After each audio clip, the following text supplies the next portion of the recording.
Hi, welcome to the physics side. This is Neha Dashora.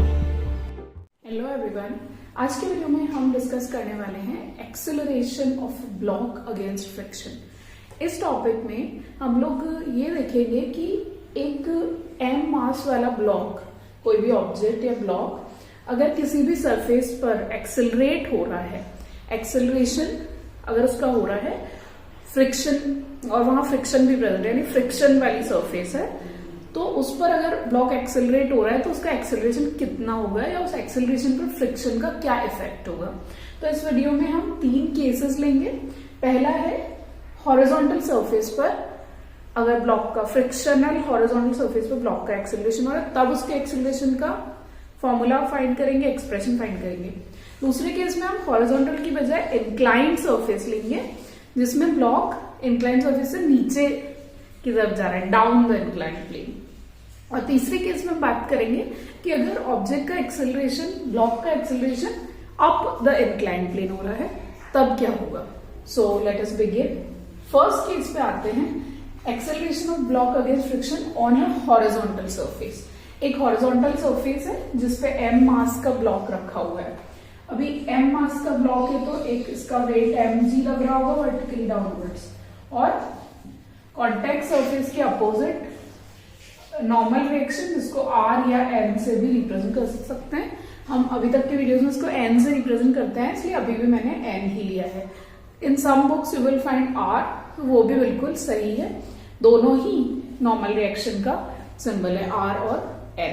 So weight mg, normal reaction, इन दोनों एक दूसरे के अपोजिट लग रहे हैं।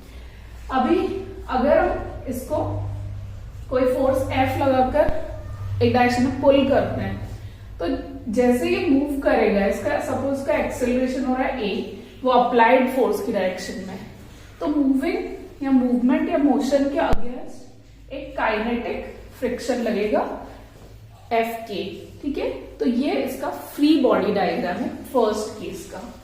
इस स्थिति में अगर एक्सेलरेशन हो रहा है या एक्सेलरेशन हो रहा है ना, तो जैसे कि मैंने आपको पहले भी फ्री बॉडी डायग्राम्स में फोर्सेस की इक्वेशन बनाना सिखाया था पिछले वीडियो में, आप चेकआउट कर सकते हैं फ्री बॉडी डायग्राम्स वाला वीडियो।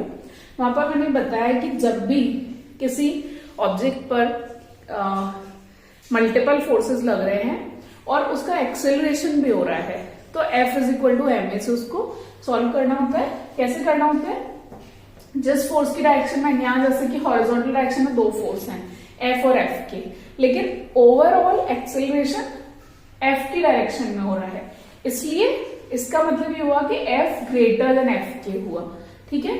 तो रिजल्टेंट होगा F माइनस F के, और रिजल्टेंट फोर्स ma के बराबर होगा। ये सेकेंड लॉ ऑफ मोशन से F is equal to ma मिलता है, क्योंकि ultimately net force is producing the acceleration. जो भी नेट फोर्स है, नेट फोर्स कितना है, हायर माइनस लोअर, दो अपोजिट फोर्सेस में से greater force minus smaller force करेंगे तो रिजल्टेंट फोर्स, और वही रिजल्टेंट फोर्स एक्सेलरेशन प्रोड्यूस कर रहा है, इसलिए रिजल्टेंट फोर्स ma के बराबर है। हमेशा यही तरीका होता है अगर एक्सेलरेटेड मोशन है तो इक्वेशन बनाने का।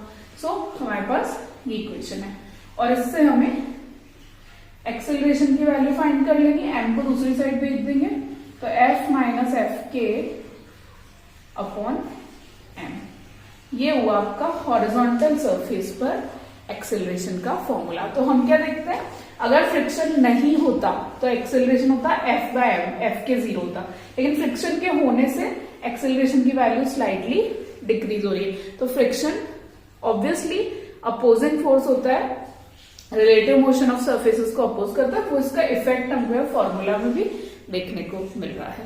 तो ये तो था फर्स्ट केस। अब बात करते हैं सेकंड केस की। ओके, तो सेकंड केस है acceleration of block down a rough incline plane.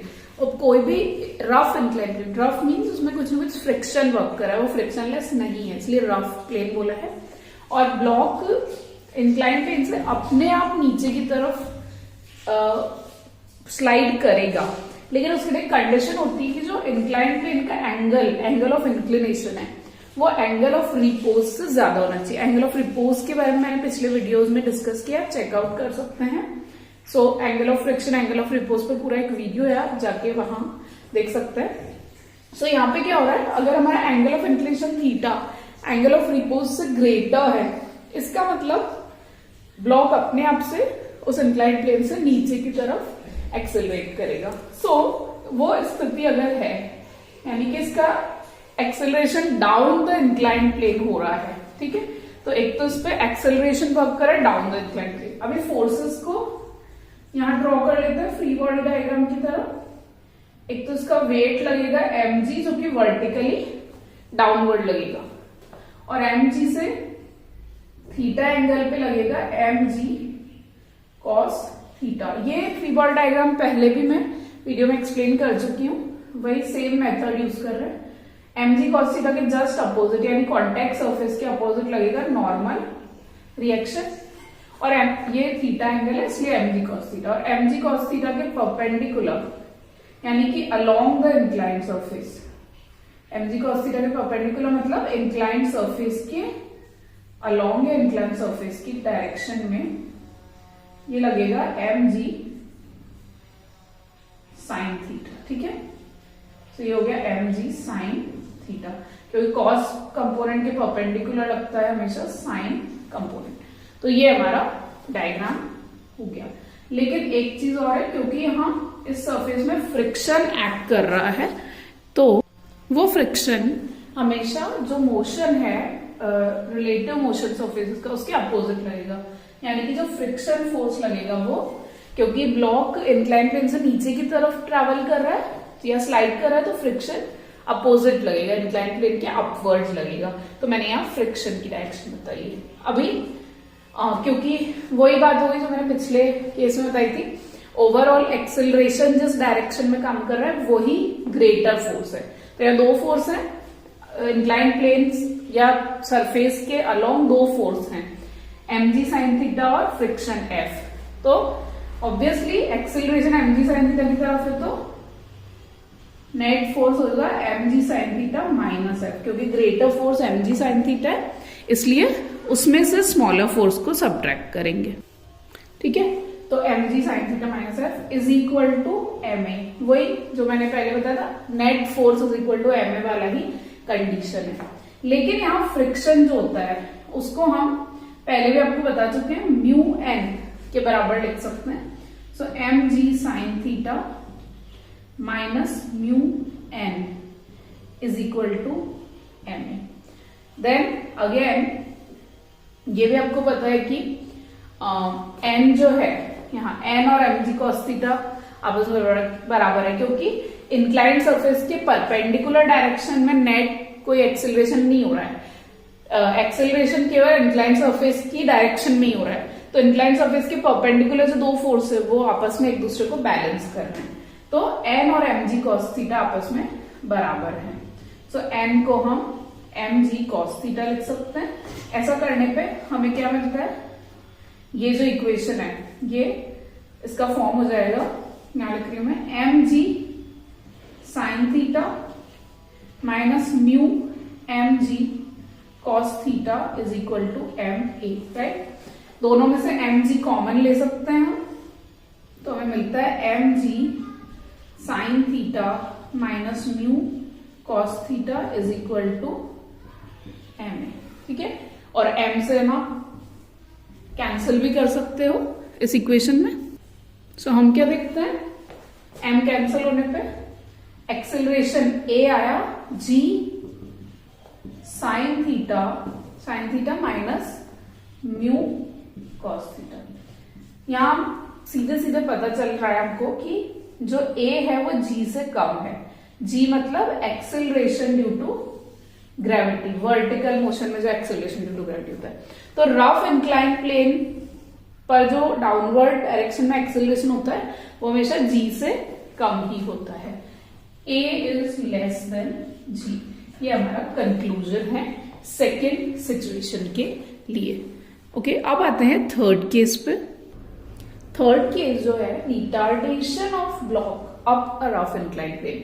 तो अब क्या हो रहा है, अगर जो हमारा एंगल ऑफ इंक्लिनेशन थीटा है वो एंगल ऑफ रिपोज से कम होता है, एंगल ऑफ रिपोज से कम होने पे क्या होगा कि down the incline plane acceleration नहीं होगा या ऑब्जेक्ट स्लाइड नहीं करेगा डाउन द इंक्लाइन प्लेन। इसका मतलब क्या है कि एक मिनिमम एंगल रिक्वायर्ड होता है, तभी मतलब एंगल ऑफ इंक्लिनेशन की एक मिनिमम वैल्यू होनी चाहिए, तभी वो ब्लॉक नीचे की तरफ स्लाइड करेगा, नीचे की तरफ सरकेगा इस इंक्लाइन प्लेन पे।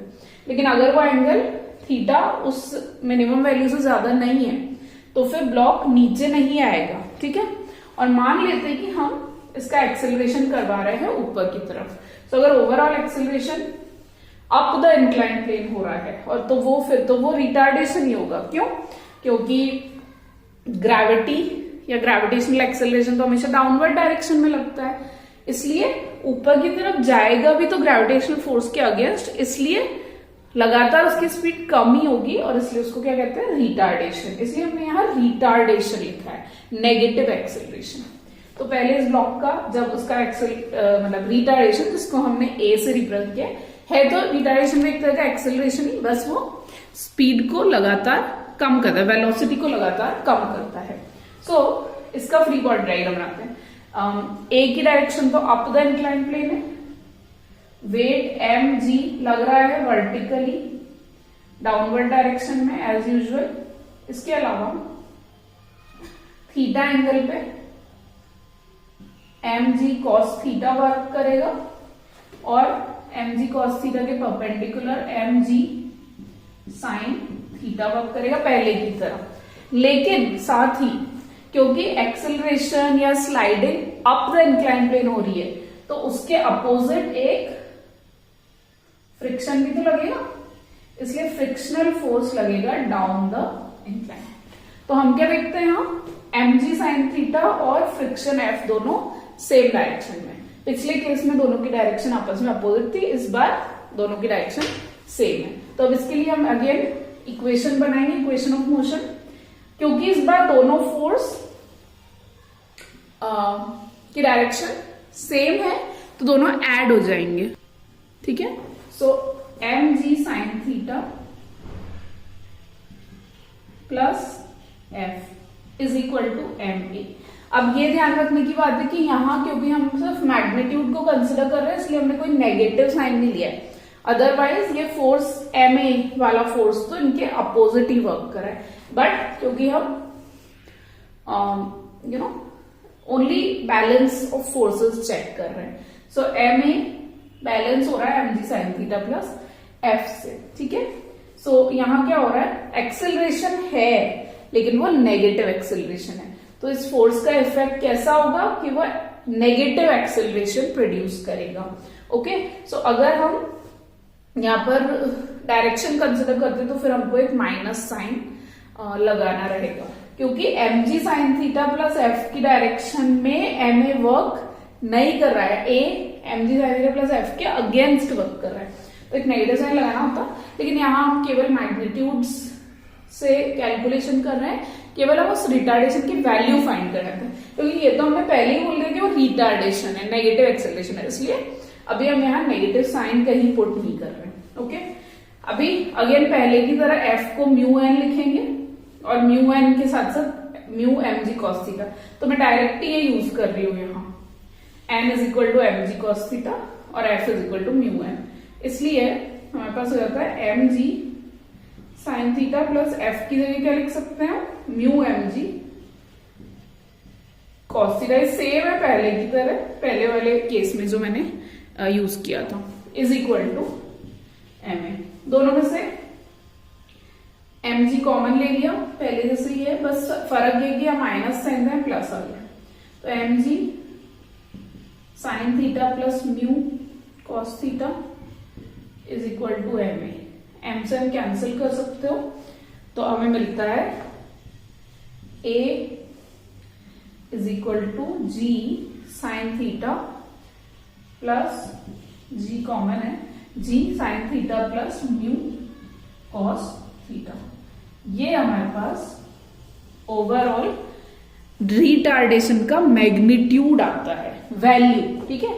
अदरवाइज ऑब्वियसली रिटार्डेशन हमेशा नेगेटिव होता है, ठीक है, लेकिन हम ये देखते हैं कि उसका magnitude acceleration due to gravity से तो ज्यादा ही है। सो इस तरह से हमें रिटार्डेशन अप और रफ इंक्लाइन मिलता है।